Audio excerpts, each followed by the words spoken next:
Bonjour à tous et à toutes, bienvenue au Spiti Jouley. Je vous ai invité à m'accompagner jusque dans ces grottes, des gorges de Rangrick, environ 5 kilomètres de marche facile au-dessus d'un torrent à l'aller et autant au retour. Voici le point de retour, un resserrement de ces gorges, une vallée glaciaire érodée, des rochers lisses, impossible de continuer à avancer sauf en se trempant les pieds, ou bien en grimpant par un petit sentier escarpé, et cette fois-ci je n'ai pas envie de l'emprunter. Regardez, pour traverser ce torrent des gorges Rangrick, eh bien, il ne faut pas avoir le vertige, il ne faut pas avoir peur de se balancer dans une petite cage en fer, et il faut avoir confiance en ses copains pour vous tirer, pour vous ramener. Tout ça, eh bien, c'est du travail manuel pénible. Il commence à faire froid et bientôt les travaux vont s'arrêter. Ils ont commencé en 2023, après que une crue importante du torrent ait emporté des installations hydroélectriques. Donc, eh bien, les hommes travaillent avec leurs machines. Attention, le terrain s'éboule, zone de montagne, zone dangereuse, travail, mais ça n'est pas un travail de tout repos. Deux hommes dans ce tractopelle. Le chef de chantier craint de ne pas réussir à terminer les travaux d'ici au mois de novembre et l'arrivée des grands froids. Au Spiti, en moyenne, l'hiver, il fait moins 20 degrés. Et dans ces hautes vallées, eh bien, il peut faire encore plus froid.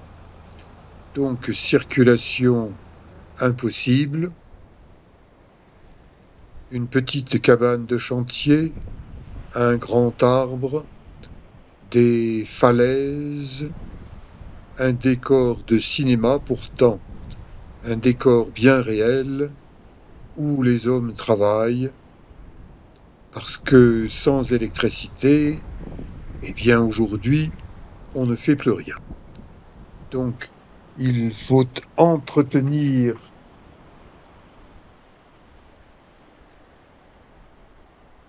il faut entretenir ces installations. Ça n'est pas facile.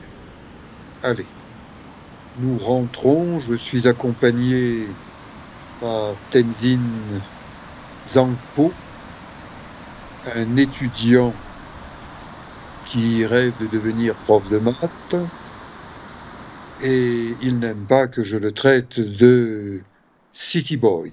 Il est né en montagne, à Casa, à 3600 mètres d'altitude, mais ça ne fait pas de lui un alpiniste, un montagnard. L'alpinisme, ça s'apprend. Et il espère, avec ses copains, participer à un premier stage de formation à l'alpinisme à Manali, dans l'Institut gouvernemental de la montagne. Il a un petit coup de barre, il me dit j'ai besoin de m'allonger, de me reposer. Eh bien, je continue tranquillement, à mon rythme, à redescendre cette vallée de Rangrick. Les hommes ont fait d'énormes travaux en creusant cette piste à travers les rochers, en l'accrochant au-dessus du torrent. Travaux titanesques dans un décor féerique en fond de tableau, le mont Canamo, presque 6000 mètres. Je l'ai gravi 4 fois, dont une avec du ski de fond au sommet, à près de 6000 mètres. Ça secoue quand même la carcasse. Et ces buissons, ils sont épineux de chez épineux. Donc pas évident de se promener partout. Mieux vaut rester sur une piste tracée. Et me voilà en limite de vallée de Rangrick, une vallée large, agricole, mais en ce moment les hôtels poussent bien. Tourisme de masse à l'indienne, les habitants des villes surchauffées viennent rechercher la fraîcheur des montagnes, et le Spiti, qui longtemps a été une vallée encaissée, difficile d'accès, reste encaissé entre des montagnes très hautes. On estime qu'il y a environ une centaine de sommets avoisinant les 6000 mètres dans le Spiti sur 100 km de ligne droite sur la carte. Donc ça fait beaucoup de sommets, certains sont vierges. Mais là, on a placé sur le sommet de cette colline des drapeaux de prière tibétaine. Ça veut dire que le lieu est fréquenté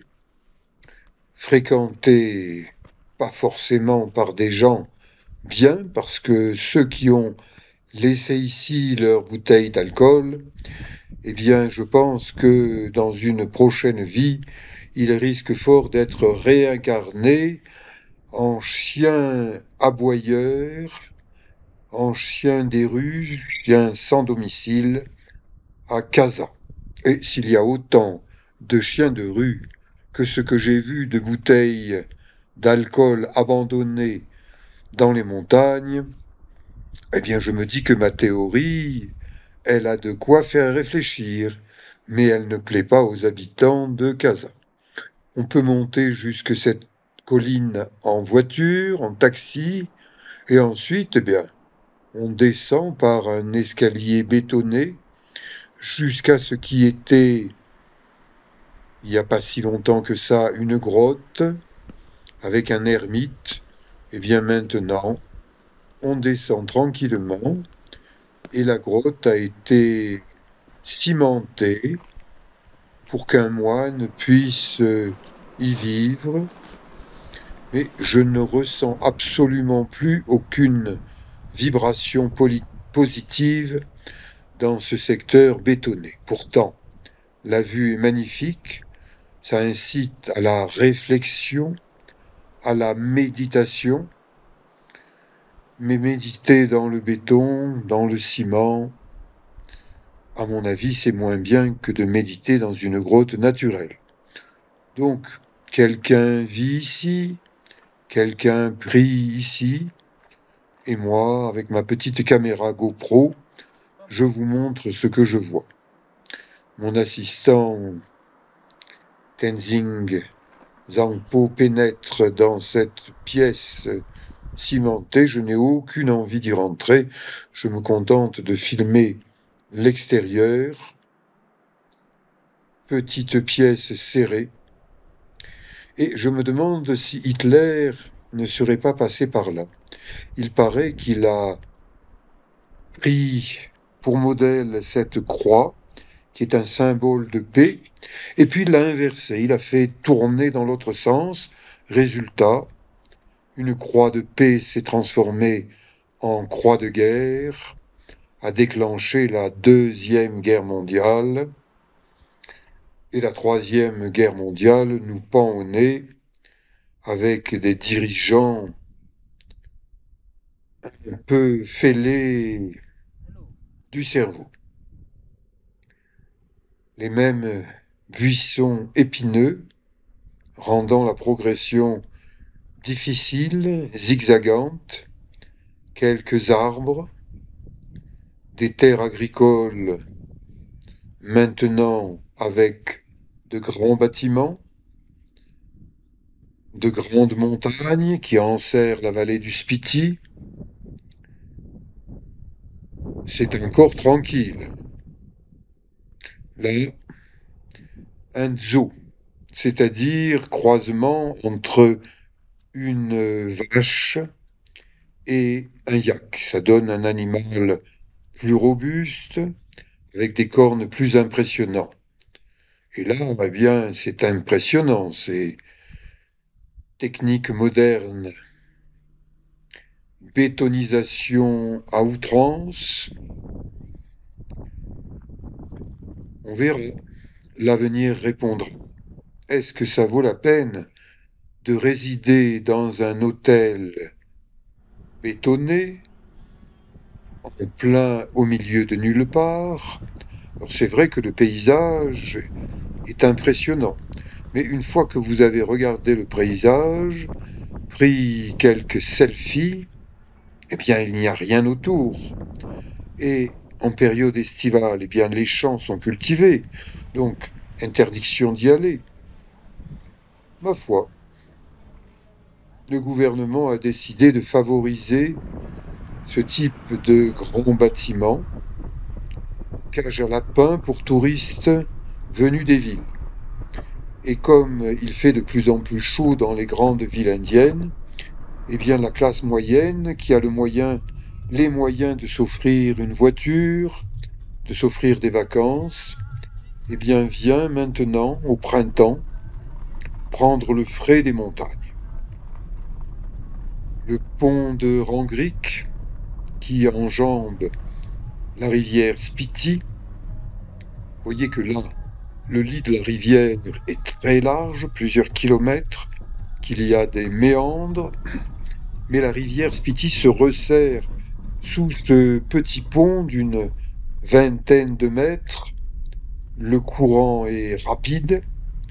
Je vous montrerai la rivière Spiti dans ce secteur plus en détail, car j'ai fait une randonnée à pied et vous verrez à quoi ressemble cette rivière. Pour l'instant, eh bien, de grands travaux sont destinés à agrandir la route à l'endroit où un nouveau pont sur la rivière Spiti va être construit à côté de l'ancien.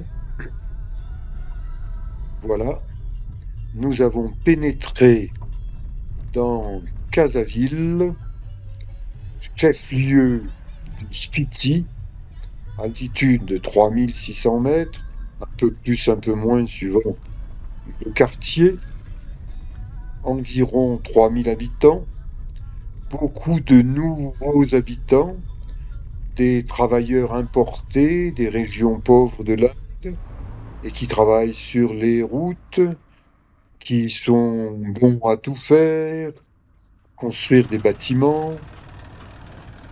Les locaux, eux, disent nous, on est agriculteurs de père en fils, maintenant on a des tracteurs, on cultive les petits pois. Est-ce que c'est ça qu'on apprend à l'école de Casa? En tout cas, elle est bien tranquille. Je vous dis à bientôt pour d'autres documentaires. Julie.